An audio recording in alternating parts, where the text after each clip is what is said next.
For joining us now. You may have heard this a little bit earlier. We mentioned just now in the news that the Parliament Portfolio Committee on Communications says it is pleased with the public broadcaster, that is of course the SABC. This follows an oversight visit to the public broadcaster's offices in Auckland Park yesterday. We're now joined by David Kekana, Willie, Madisha, as well as Davies from the Portfolio Committee. Welcome, gentlemen. Thank you so much for joining us. Thank you. All right, now, what was the purpose of the visit yesterday? I suppose we can start this way and go that way. We can go clockwise. Yes, let me first say hi to the viewers and say that the purpose of the visit yesterday was all about the role of the Parliament of overseeing exactly what is happening in the corporation.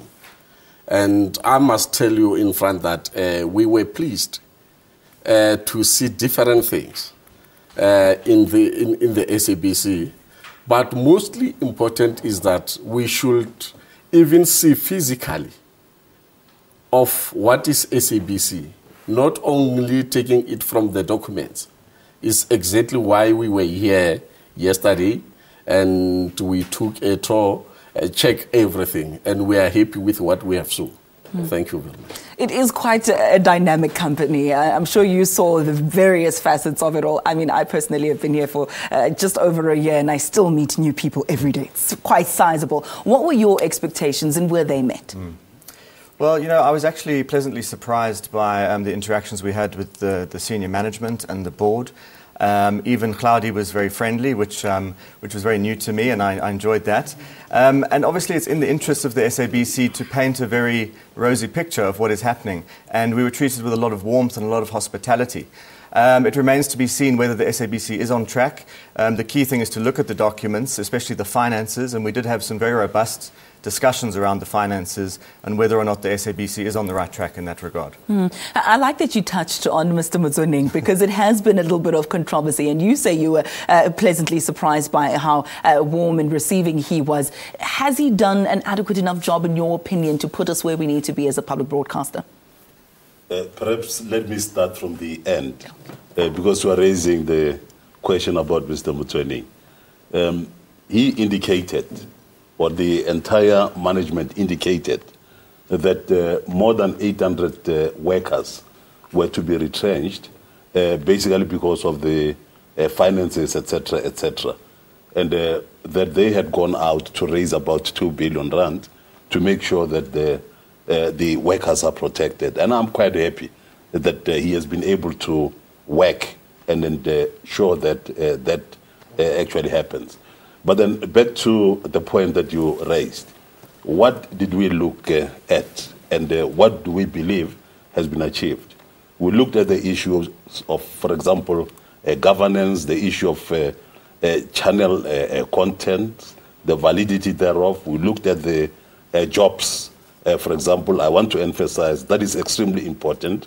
The issue of the financial stability of SABC, because it is getting a lot of money, albeit it's only 2%, but it's billions from a government.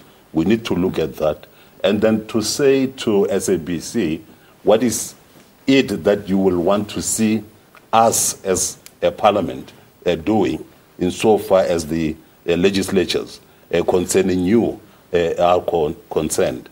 And we then had, you know, a very positive kind of movement yesterday, and we're going on to interact with the other radio stations under SABC, and I must say that I'm quite happy.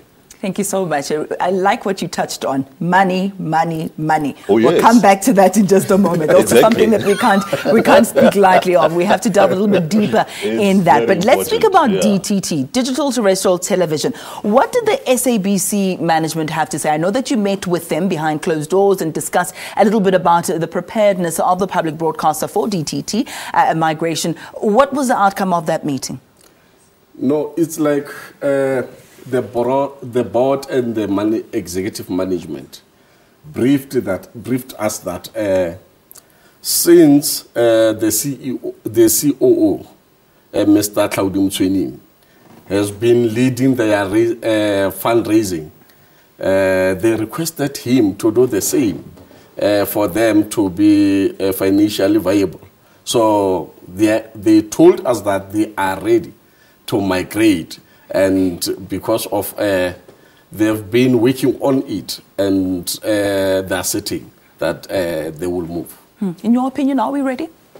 It remains to be seen, I think. The Minister will be briefing us in a couple of weeks, and I think then we'll get a very much clearer sense of whether or not we're ready. We're already quite a lot behind schedule, and it looks like it could take 3 to 5 years before we've actually implemented STB, set-top boxes. So I think it does remain to be seen how quickly we can turn that around. Okay, back to the money business now, because with DTT means more television, more content will be needed, more money to source those shows and that content. How will that be raised, in your opinion? And I'm going to ask you, Mr. Madisha, to answer that. Look, it is a fact that SABC has had problems, and we've followed that, throughout. And that is one of the points that Parliament said we must look at, and we'll be going back to say to Parliament. There are still challenges. Number one, like I said, you've got to make sure that workers are there. I mean, it's only 4,000 workers of SABC, 3,000 here, and the other 1,000 all over the country. It is not enough. There are SOPs, for example, your children, if you have, and our children, of course we do, will want to see generations, Mwango, and so on. Those are workers as well. We've got to have them protected. Therefore, we need some money. But it is not only that. You need to make sure that the machinery, the actual running of SABC goes on properly, so that we don't have any problems at the end. But at the moment, I wish to say that as a committee, we'll go back to Parliament, at least in my own view, and say to Parliament, yes, we're giving 2% only to SABC, but then I believe that let's go up a little bit so that this thing that belongs to you called SABC can be able to go on and will be okay. Can you quantify how much we do get at the moment and how much that little bit will be when it's increased? Well, it is there. Empirically, it is there known. I just can't go into the actual figures because I don't have them here. But then let me emphasize, money, yes, money, as you say, money is needed. And some of us come from the trade union movement, our past, and I want to emphasize, each and every worker has got to be protected, and that will come as a sequel to them being paid. But beyond that, it's a question of ensuring that the people of South Africa and the material that we have, get sustained. So I'm going to ask you the last question, at least for now, and then we're going to go anti-clockwise, right? Okay. So just for now.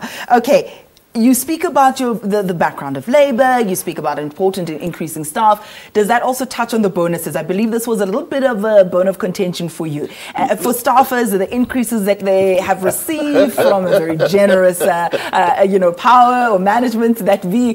Just speak to us about whether you're for or against it, yay or nay? Look, I know, I must emphasize, the negotiations which were there between the workers' union and the management here. I know the problems that came as a sequel to those kind of negotiations. And let me not say yea or nay at this stage, but then the union, of course, and the management obviously have come together to agree. But I want to emphasize the working class and the poor. These are the people who are extremely important. And if you talk about 4,000 workers, what does that imply? It means, I know that a worker looks about, after about 10 people, So you're talking about 40,000 people in a country that have got to survive as a sequel to, the survival of SABC, etc. That's why it is extremely important. All right, we'll leave it there at least for now. When we come back, we'll pick up with you, and perhaps you'll want to add on to what Mr. Madisha has had to say. And of course, Mr. Kekana will also bring you into the equation there. I'm going to quickly bring you up to speed with the stories that we're tracking for you this half hour in terms of your headlines, and then we'll go back to this particular interview. Well, here it is, your headline.